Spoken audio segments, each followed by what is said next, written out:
She is mentally unfit to manage her own affairs, Your Honor. My father's voice didn't shake when he said it. Not really. It performed a tremor, the way a seasoned liar knows how. Just enough quiver to sound concerned, not enough to look unstable. He dabbed the corner of his eye with a handkerchief he didn't need. A fake tear, carefully timed, slid down his cheek like it had rehearsed this moment 100 times. I didn't flinch. I didn't look at him. I simply checked my watch. 3 minutes. That was all the time he had left before his entire world imploded. Before we go any further, be honest with me. Have you ever had someone look you straight in the eye and lie about you just to make themselves look like the victim? Parent, sibling, someone who knew your history and used it against you. If you know exactly how that feels, drop a yes in the comments. Because what was happening in that courtroom wasn't rare. It was just finally public. This was probate court. Temporary conservatorship hearing. The kind of room where power pretends to be concern. The benches were filled. Relatives packed into the back rows like an audience waiting for a show. Uncles. Cousins who hadn't texted me in years but somehow had time to testify about my decline. Every face carried the same expectation. They were waiting for the breakdown. The air felt thick, heavy with judgment. Papers shuffled. Shoes scuffed. The bailiff stood stiff at the wall, already bored. Everyone assumed this would be quick. Clean. That the judge would nod sympathetically at my father and seal my fate with a signature. After all, this was Walter Hale, respected businessman, generous donor, grieving father, trying to protect his troubled daughter. And me. I was the 29-year-old failure, the disappointment, the confused child who couldn't possibly understand what was best for her. I sat at the defense table alone. No theatrics. No trembling hands. My back was straight, my breathing steady. I wore a plain gray blazer, hair neatly pulled back. I didn't cry. I didn't glare. I didn't whisper to my attorney. I just sat there, calm to the point of being unsettling. That calm made people uncomfortable. Judge Morrison finally looked up from the file, glasses perched low on his nose. He studied me the way judges do when they're trying to reconcile a confident accusation with an inconveniently composed defendant.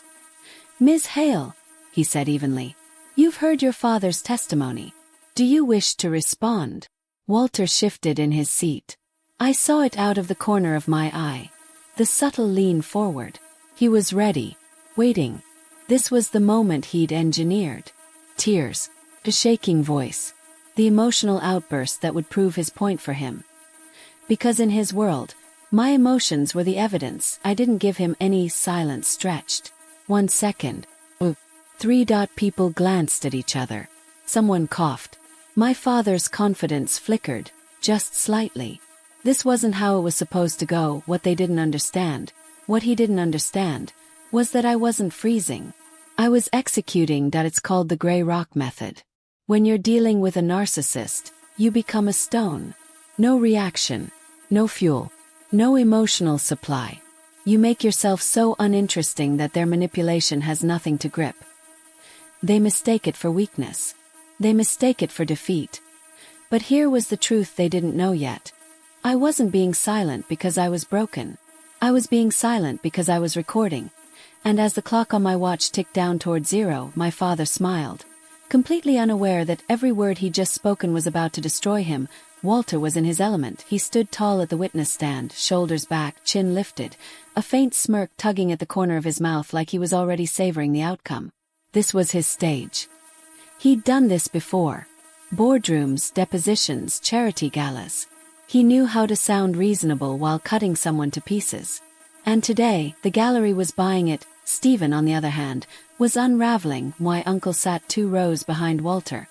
Hands clasped so tightly his knuckles had gone white.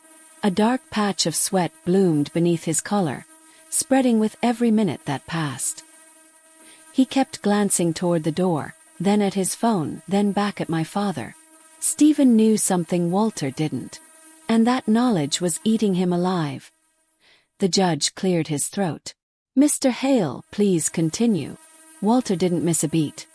"My daughter has struggled for years," he said, voice dripping with performative sorrow. She lives in a shoebox apartment. She wears discount clothing. She doesn't own a car. Takes the bus everywhere. She can't hold down a real job.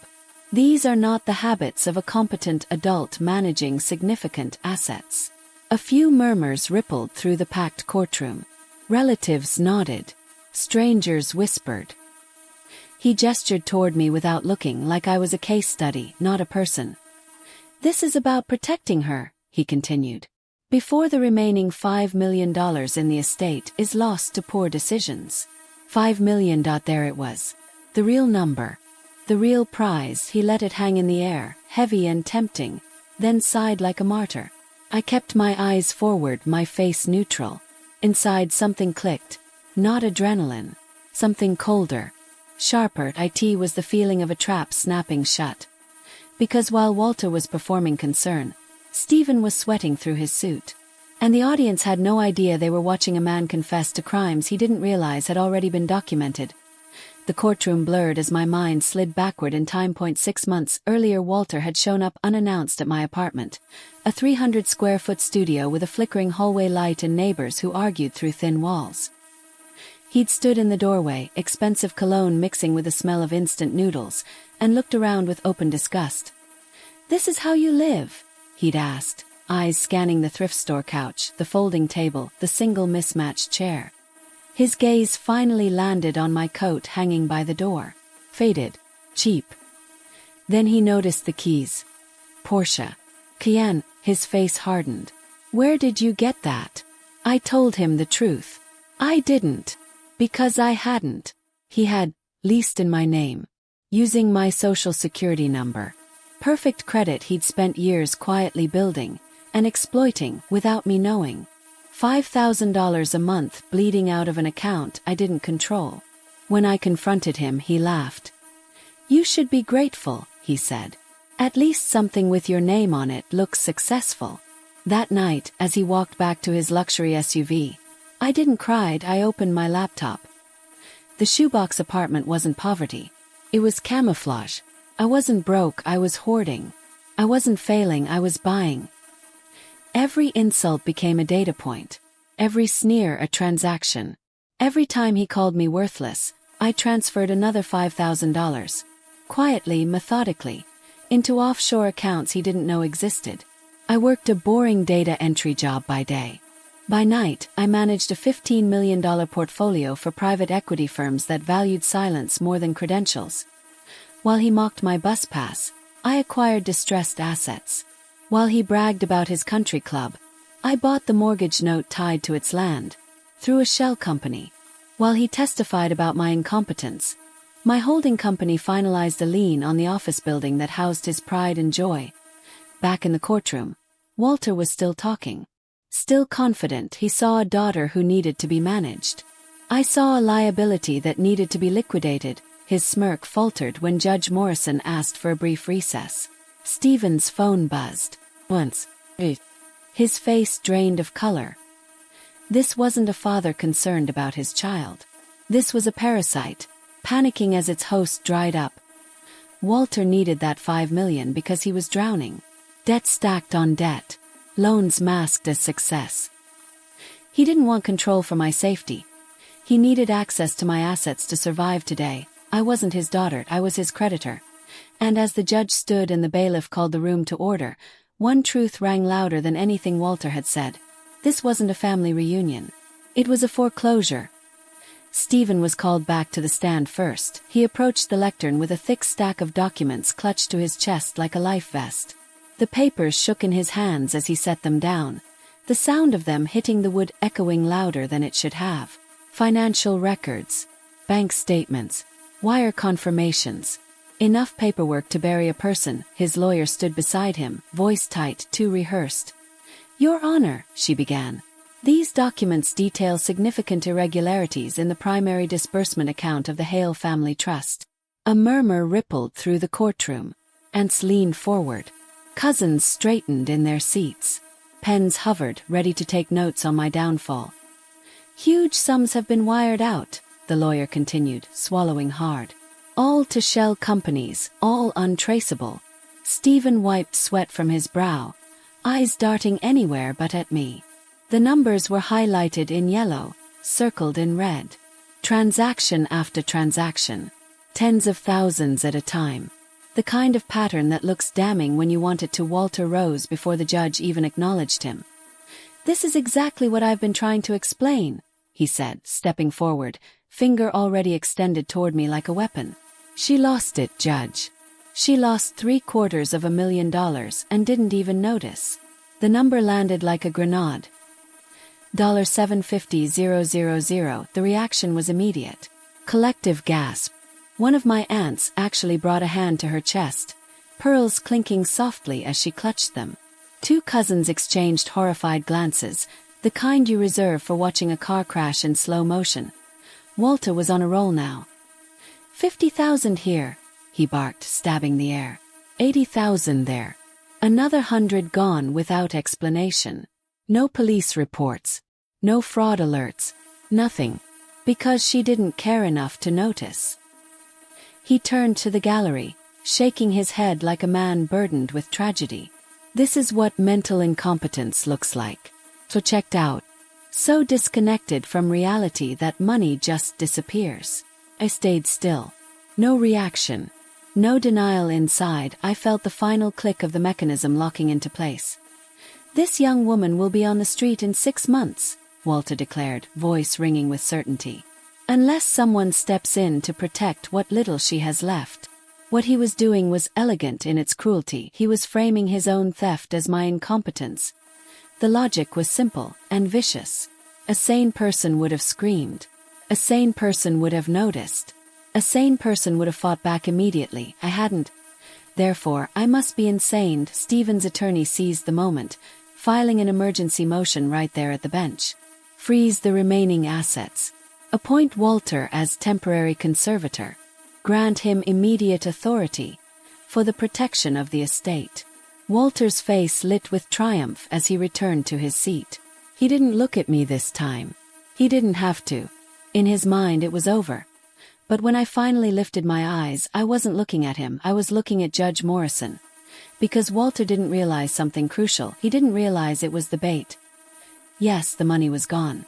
No, it wasn't negligence. He had been banking on the fact that no sane person would let that kind of money vanish without screaming. He assumed I was still the quiet girl at the dinner table, the one who learned early that silence kept the peace. He thought the missing money was the smoking gun. He didn't realize it was the trap. Judge Morrison leaned forward, steepling his fingers. His voice dropped, suddenly grave. "Ms. Hale," he said slowly, "do you dispute that $750,000 has been removed from the trust?" The courtroom went silent. There were no whispers, no coughing. Even Walter seemed to hold his breath. I stood, not in a rush, not defensively, measured. The silence stretched, long enough to make people uncomfortable, long enough to make Walter's confidence waver for the first time that day. And in that quiet, with every eye locked on me, the truth waited, coiled, ready, because the next thing I said wasn't a denial. It was an explanation, and it was about to end everything. I didn't look at my lawyer. I didn't reach for notes. I reached for the blue folder I'd placed under my chair before the hearing even started. It was the only thing I carried with me as I stood. The sound of the chair legs scraping softly against the floor seemed too loud in the sudden quiet. Every step I took toward the bench was measured, unhurried. I moved with the deliberate slowness of someone who knows the ending of the movie because they wrote the script. "I don't have an explanation, Your Honor," I said, my voice steady. "I have a map." Judge Morrison raised an eyebrow. I opened the folder and slid the first page across the bench. I watched every cent leave. Behind me, Walter let out a sharp bark of laughter. "You hear that?" he said to the room. "She admits it." He turned toward the judge, triumphant. "She's catatonic. She just told you she let the money vanish." I didn't look at him. "I'm not catatonic," I said calmly. "I was patient." Judge Morrison's expression changed as his eyes moved across the page. The smile drained from his face. Not dramatically, but completely. He turned the page. Then another. "Mr. Hale," the judge said slowly, "please remain seated." Walter froze. What I'd given him wasn't a spreadsheet. It was a visual map, time-stamped, color-coded, impossible to misinterpret. A digital footprint. Lines branching outward from the trust account, each one labeled with an IP address, a device signature, a geolocation pin. Every unauthorized transfer generated an IP log, I continued. Those logs don't lie. I pointed to the center of the diagram. One desktop computer. Registered at 442 Oakwood Drive. Walter's home, his face drained of color so fast it was almost medical. He half stood, palms braced on the table. That's hacked evidence, he blurted. She fabricated it. Judge Morrison didn't look up. Sit down, Mr. Hale. I turned another page. Each transfer terminated at Apex Consulting, I said. A shell company registered in Nevada. Formed 8 months ago. Stephen's head snapped up. And the registered owner? I asked, already knowing the answer. Your long-term girlfriend's maiden name. The gallery erupted. An aunt gasped audibly. Someone whispered, "Oh my God." Stephen looked like he might be sick. Walter stood there, mouth open, as if he'd been punched in the gut and forgotten how to breathe. For the first time, people weren't looking at me like a failure. They were looking at me like a prosecutor. Judge Morrison leaned forward. His voice sharp now. Ms. Hale, he said, if you were aware of these transfers in real time, why didn't you freeze the account? I didn't hesitate. Because freezing it would have turned this into a civil dispute, I said. $50,000 here or there. That's a slap on the wrist. I needed him to cross the line from petty theft to federal racketeering. Walter shook his head slowly, realization dawning too late. I deliberately disabled security alerts, I continued. I left the door unlocked. The courtroom was so silent you could hear the hum of the overhead lights. To trigger a RICO case, I said, I needed a pattern. Interstate transfers. A total exceeding $500,000. Multiple shell entities. Intent. I tapped the total at the bottom of the page. $750,000 across state lines. I looked directly at my father for the first time that day. That creates a pattern of interstate wire fraud sufficient to trigger a RICO case. Walter's shoulders slumped. The man who had walked in like a king now looked small. Cornered. Mandatory minimum sentence, I said, turning back to the judge. 10 years in federal prison. No parole. No probation. The words landed with finality. Walter sank back into his chair, staring at the table like it might open up and swallow him. He hadn't been robbing a bank, he had been robbing a trap. I closed the blue folder. Then softly, but clearly enough for everyone to hear, I said, I didn't lose $750,000, Dad. I spent it. I met his eyes. That was the price of your prison sentence, I added. And frankly, it was a bargain. A rat is most dangerous when it's trapped. Walter's chair scraped violently against the floor as he shot to his feet, fumbling with his briefcase like a man searching for a lifeline underwater. His hands were shaking now. No performance left, no polish. Just panic.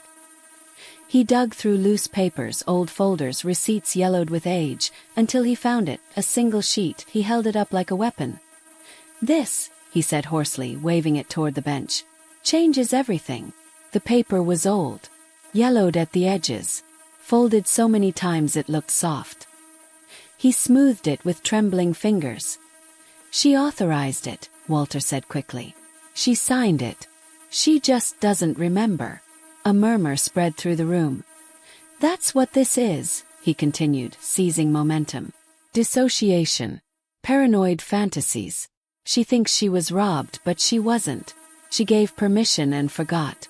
It's common with people like her. I felt the shift immediately. Cousins leaned toward each other, whispering. One of my aunts frowned, uncertain now. Stephen's posture changed, hope creeping back into his eyes. Because if the transfers were authorized, there was no theft. No theft meant no RICO case. Judge Morrison held out his hand. Let me see the document. He studied it in silence. Then he looked at me. Ms. Hale, he said carefully. Is this your signature? The room held its breath. I stepped forward. I recognized the paper instantly. The memory hit like a bruise pressed too hard. The funeral. Fuck. The stack of documents slid across a table while people told me to just sign here. A mistake that started the war. It looks like my signature, I said quietly. Walter pounced. There, he snapped. She admits it. She's forgetful. She needs a guardian. The courtroom buzzed again, uncertain, divided. I let it happen. Then I reached into my bag and pulled out a second folder. Blue. This form, I said calmly, gives you limited access to one account. Does not give you immunity. And it doesn't give you a place to live. Walter blinked. That I turned to Judge Morrison. 3 months ago, my holding company purchased the commercial mortgage note for Hale and Associates. Walter's law office, his breath hitched. The building is now in default, I continued. 4 months of unpaid rent. An eviction was filed this morning. Walter shook his head violently. That's not possible. I flipped another page. Last month, I also acquired the mortgage on your residence through a secondary market sale. Silence crashed down. I own your office, I said evenly. I own your home. I own your debt. Walter's knees buckled. He grabbed the table to stay upright, eyes darting wildly around the courtroom as if someone might intervene. I met his gaze. You came to take guardianship, I said. You're leaving as my tenant. The courtroom watched his ego collapse in real time. Not with shouting or tears, but with something far worse, irrelevance. Judge Morrison leaned back, expression unreadable. Ms. Hale. I slid a withdrawal and confession across the table. If he signs, I said, I withdraw the RICO referral. He has 30 days to vacate both properties. If not, locks are changed by noon. Walter stared at the paper, lips moving silently as he read. The room waited. Finally, he picked up the pen as he signed. He muttered, barely audible. You would always owe me. I didn't respond, because the war was over. And he had lost everything. The courtroom doors burst open. Not metaphorically. Physically. 2 federal marshals stepped in first, badges catching the light, followed by a woman in a dark suit carrying a slim folder embossed with a seal of the U.S. Attorney's Office. The room froze. Conversations died mid-breath. Walter Hale, she said calmly. You are under arrest. My father turned, confusion flashing across his face, then fear. For perjury, she continued. Activating a sealed indictment I had tipped off months earlier. The words landed with surgical precision. The long game, finally complete. The marshals took his arms. He looked around wildly, searching for help, for loyalty, for someone, anyone, to speak up. No one did. Not Stephen. Not the aunts who'd clutched their pearls. Not the cousins who'd whispered doubts minutes earlier. No one defended him as he was dragged out, his shoes scuffed against the floor. His briefcase fell open, papers spilling uselessly behind him. The door slammed shut, and just like that, the noise he'd made in my life vanished. Outside, the sky felt cleaner, brighter. Like a storm had finally passed. Within weeks, his house was sold. The office building transferred quietly. I deleted his number from my phone without ceremony, without shaking hands, without a backward glance. There was no victory lap, no speech, no rage left to burn. Just space. And clarity. Peace isn't given, you take it. And sometimes the strongest move is letting them bury themselves. I walked away. Uncontrolled, unowned, unafraid. And for the first time in my life, completely free. Finally, thank you so much for watching. Please leave your feedback in the comments and don't forget to like, subscribe, and turn on notifications so you don't miss our next story.